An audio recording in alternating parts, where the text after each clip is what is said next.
Welcome to the Three Martini Lunch. Grab a stool next to Greg Columbus of Radio America and Jim Garrity of National Review. Three Martinis coming up.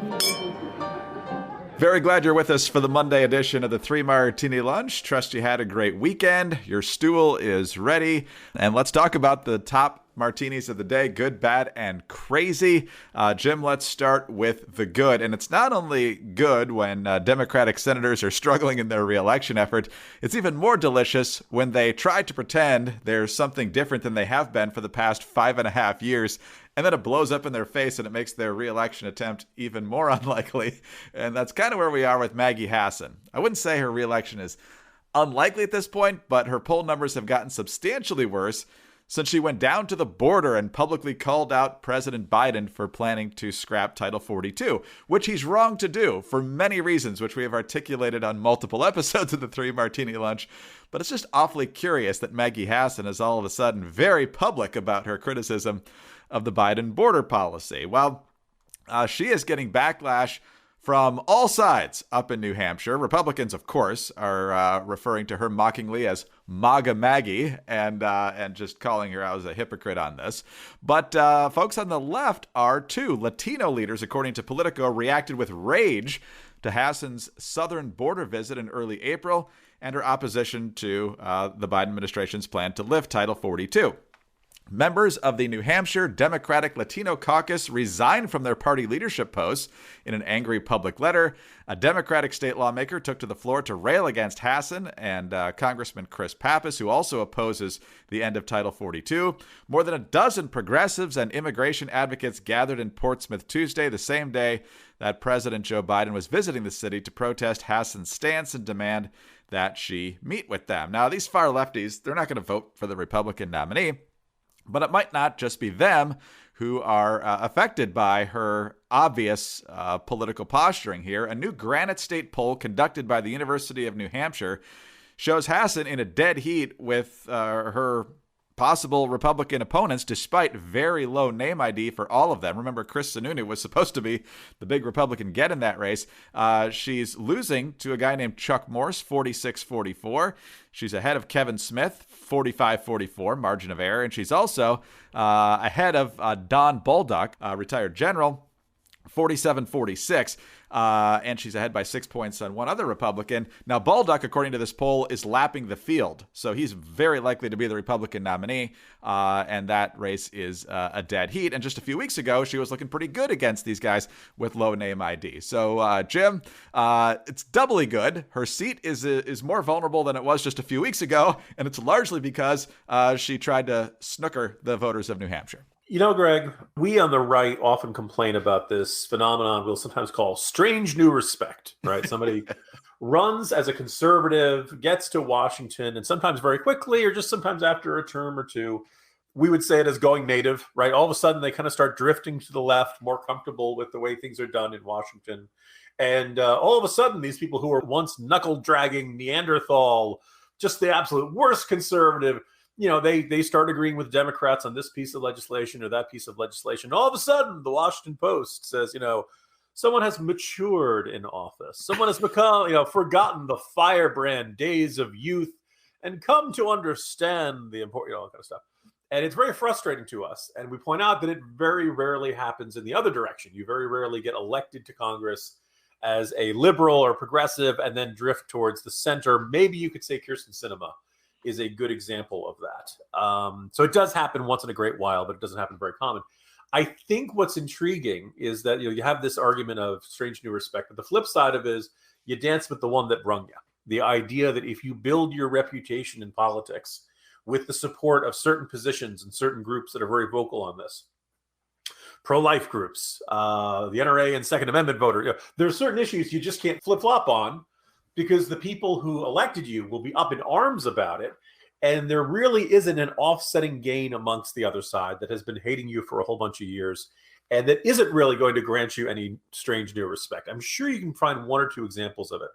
And then thirdly, if you are Maggie Hassan and you think you've got a vulnerability on the border and immigration issues, well, you need to start sounding like you care about the border and immigration issues before the spring of 2022.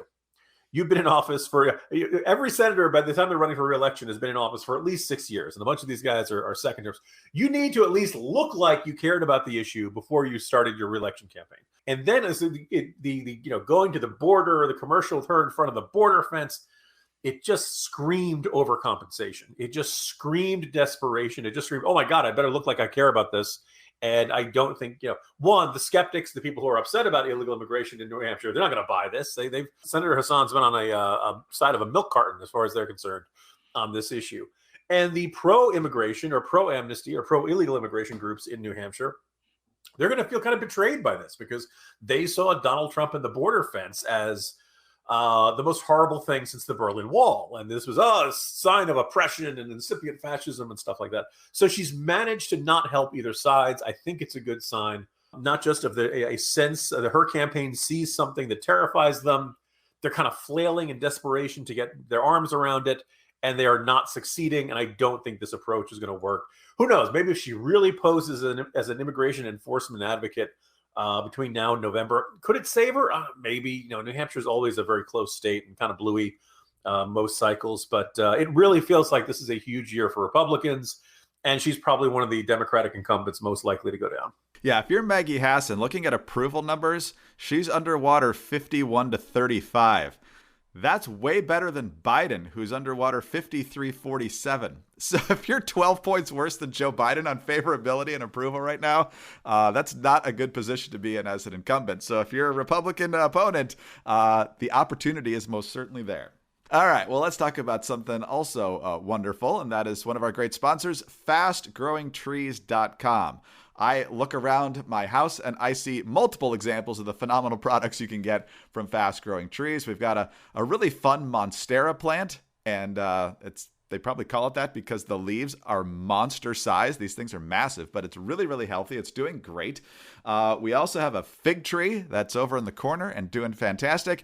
And just to the side of me here is a lemon tree. And so it's still growing. Doesn't quite have the lemons yet, but it looks perfectly healthy and it's getting better every day. And it's just a great way to add some more personality to the house. And of course, it's not just indoor plants they got a wonderful outdoor arrangement as well. And now, of course, is the time to get your outside and your inside looking good when it comes to the spring being upon us. So get your place looking great at fastgrowingtrees.com. When it comes to caring for your plants, know-how matters. That's why Fast Growing Trees experts curate thousands of plant varieties that will thrive in your specific climate, location, and needs. There's no waiting in lines and no messy cars from hauling plants all over town because you order online or over the phone, and your plants are shipped to your door in 1 or 2 days. Plus, their growing and care advice is available 24/7. Whether you're looking for increased privacy, shade, or just adding some natural beauty to your yard, Fast Growing Trees have the perfect plants and the expertise to help you find them. And even if you've never had a green thumb, they'll make you feel like you do. More than 1 million home gardeners have already seen what fastgrowingtrees.com can do for them. Plus, with their 30-day Alive and Thrive guarantee, you can trust everything will be healthy for years to come.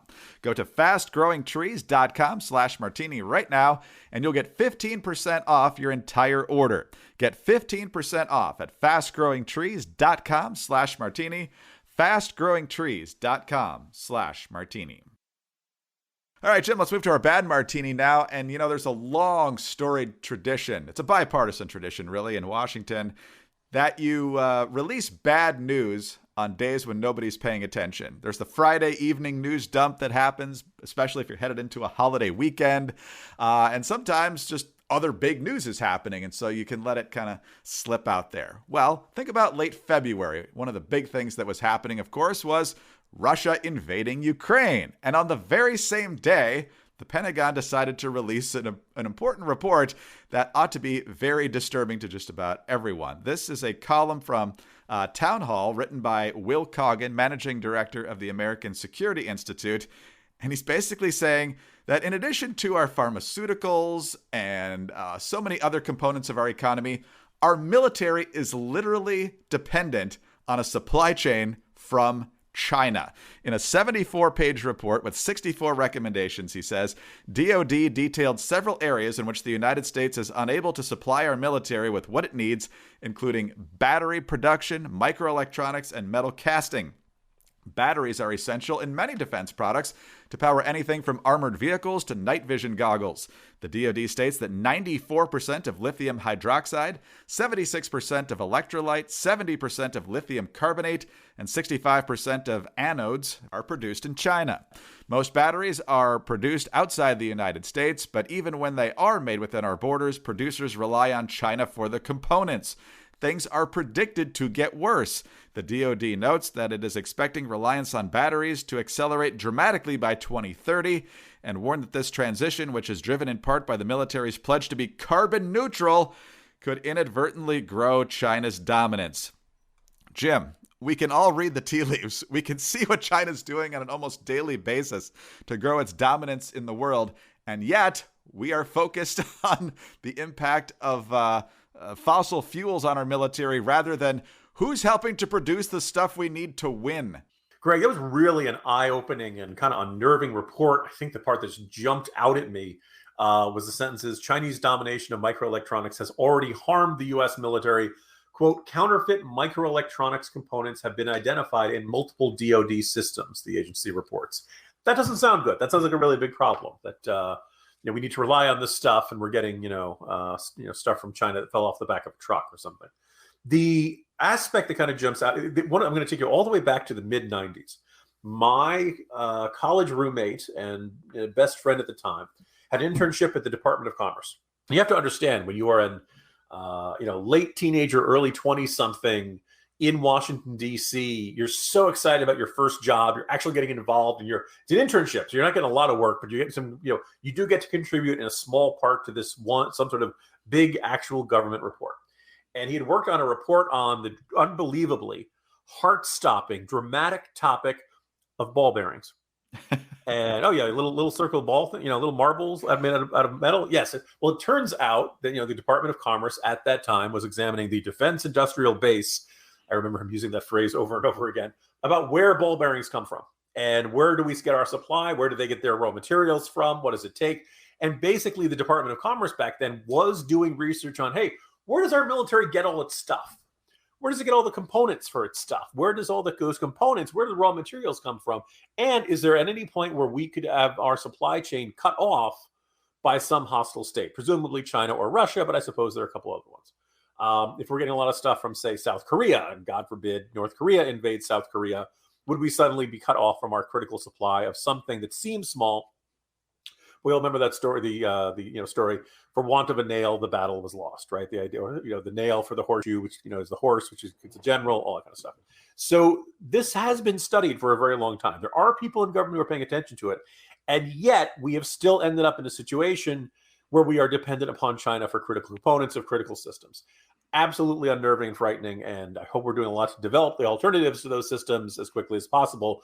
But as we can all guess, particularly having dealt with all kinds of supply chain issues in our own lives right now, these supply chains do not get replicated quickly or easily or cheaply. Yes. Like you pointed out, Jim, this is one of the critical issues right now, and we constantly seem to get distracted by it. But I'm also to blame because once you mentioned ball bearings, I'm thinking of Fletch, where he's posing as G. Gordon Liddy at the airplane hangar, telling the guys, it's all ball bearings nowadays, guys. But yeah, the refusal, seriously, for our administration to deal with that is unbelievable. Instead, we're still pretending like we're friends with these people. Meanwhile, we see stories over the weekend that China is making security agreements with the Solomon Islands. They're making deals with the Marshall Islands. It's like reverse island hopping from World War II as they get closer and closer to Australia and other places where they can just extend their sphere of dominance. It's chilling, and we're pretending like it's not happening. Yeah, I don't expect the average American to pay a lot of attention about the loyalties or alliances of small island countries in the Pacific Ocean. But I do expect our government to do so. And I do expect, in the end, our legislators in Congress have to be this. I'm sure we have intelligence agencies that are paying attention to this sort of thing. I'm sure we have, the Department of Defense pays attention to this sort of thing. But it doesn't do much good if members of Congress and the top people in the administration aren't paying attention. And if they're, in the end, they're the ones who have to make the decisions of how do we respond to a problem like this. Greg, I don't know about you, but I have this nagging feeling that we have, like the component of workhorses to show horses in Congress has gotten way out of whack, and everybody's kind of competing for cable news hits and how to get more attention and stuff like that. And nobody's actually doing the homework of really scary under the radar issues like this one. Yeah, it's very little, partly because they know they're not going to get any attention for it, because they definitely want attention. News reports they can put back in the district. And while this is critical stuff that should be covered, there's easier stuff to cover, which is why the media generally covers it. The partisan spitting matches over a variety of issues. But there's very little that you could consider more critical than this right now. Oh, and who could be shocked that some of the stuff that China sent didn't work? That's at least consistent, I guess. All right. In the meantime, you don't have to worry about Chinese products when you order from MyPillow. You know where the cotton's made. Jim will tell you again in a second.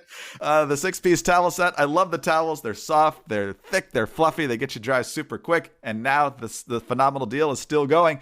Towels regularly $109.99, only $39.99 a set.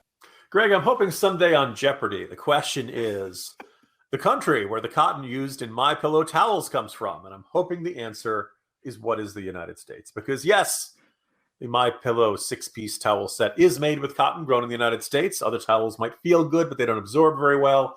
Or they absorb well, but they don't feel good on your skin. They got that lotiony feel. Every MyPillow towel is made from proprietary technology that makes them highly absorbent and soft to the touch. Every set comes with 2 bath towels, 2 hand towels, and 2 washcloths. They're available in a variety of colors and sizes. They're machine washable, and they come with a 60-day money-back guarantee and a 1-year limited warranty. For a limited time, get the MyPillow 6-piece towel set, regularly $109.99 for only $39.99 with the promo code Martini. Visit MyPillow.com/Martini or call 800-874-0104. You'll also find deep discounts on all MyPillow products, including the MyPillow mattress topper, MyPillow Giza Dream Sheets, and so much more. Get your 6-piece MyPillow towel set for only $39.99 today at MyPillow.com/Martini or call 800-874-0104. MyPillow.com/Martini. All right, Jim, on to our crazy martini now. And another very legitimate concern in this country right now is inflation, the state of the economy, how much our government is spending. And there are still a disturbing number of people who hold very high positions in our country who don't seem to understand the different factors that lead to inflation. One of them, unsurprisingly to us, is Massachusetts Democratic Senator Elizabeth Warren, whose main issue right now is canceling student loan debt to the tune of tens, if not hundreds of billions of dollars, because she just thinks this is the most important thing to happen right now. And she doesn't seem to understand what that's going to mean. They still have to be paid, of course. They're just not going to be paid by the people who promised to pay them.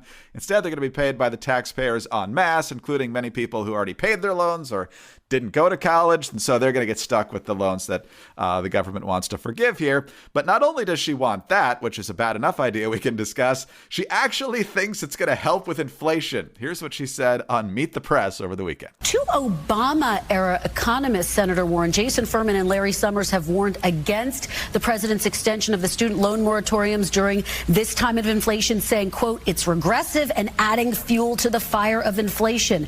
You are calling for more, though. Why does this spending make sense at this time when Americans are desperate for prices to come down?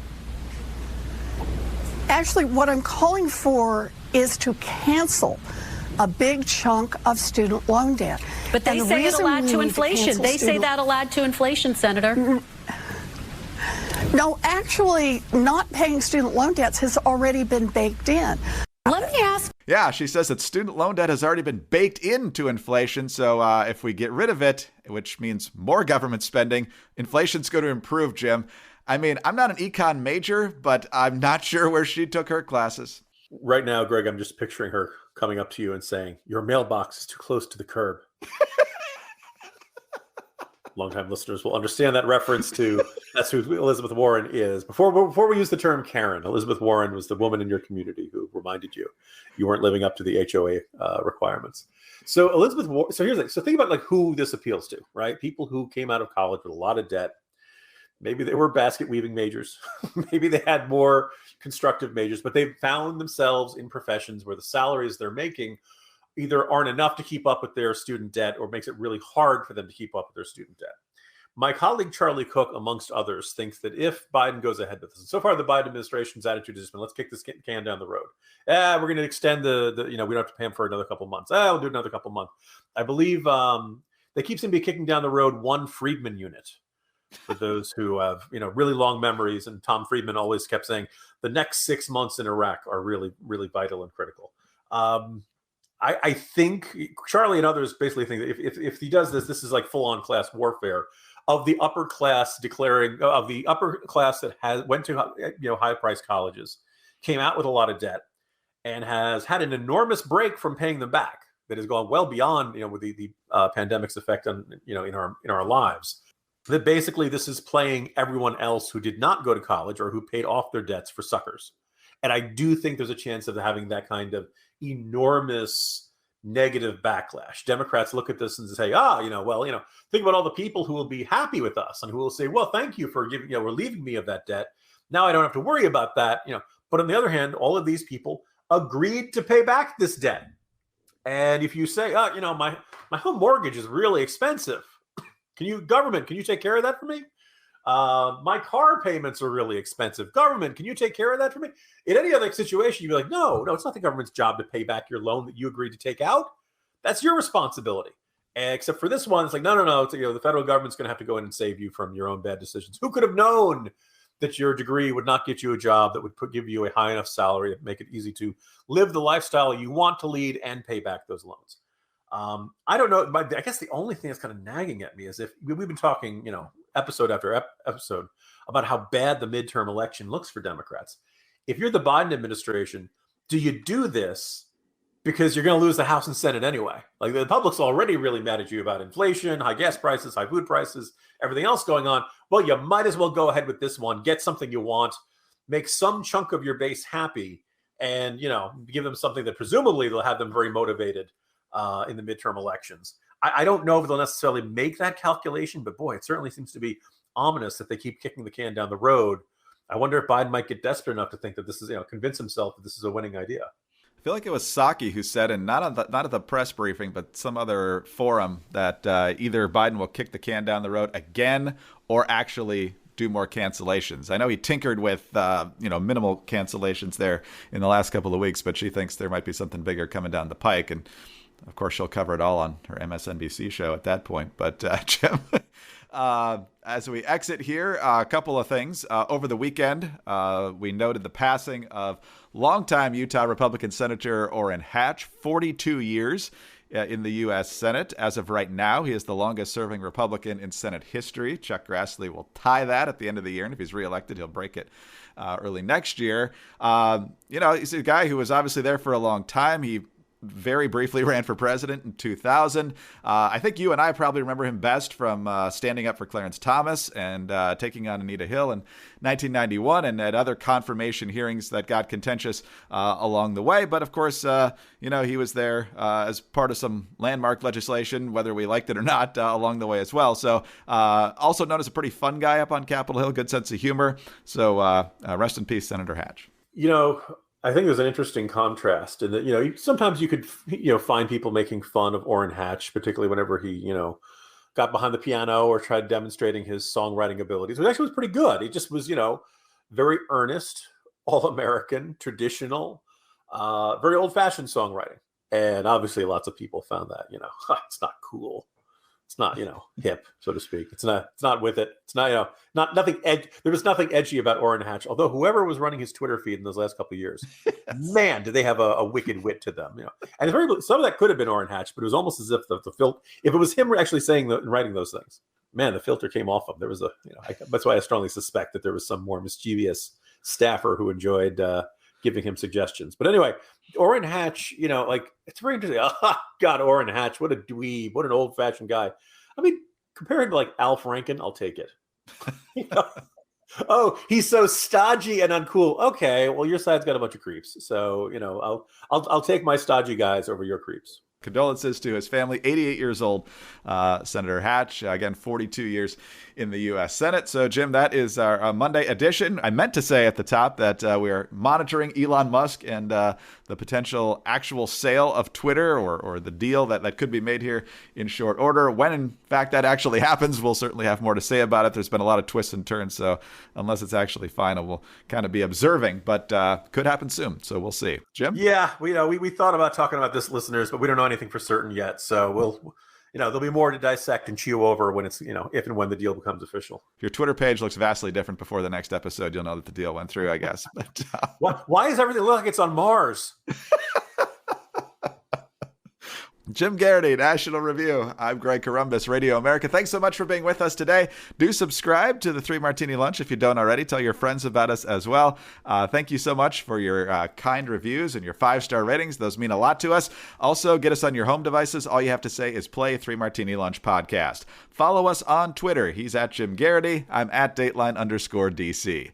Have a great Monday, and please join us again on Tuesday for the next 3 Martini Lunch. National Border Patrol Council Vice President Chris Cabrera joins me to discuss how bad the border crisis is and how it's about to get much worse. I'm Sarah Carter. On the latest Sarah Carter Show, Cabrera says he could identify the root causes of the crisis in just a minute. I'll also react to an MSNBC host comparing Republican governors to Russian war criminals because of changes they want to make to our schools. Join me. Follow the Sarah Carter Show at Apple, Spotify, or wherever you get your podcasts.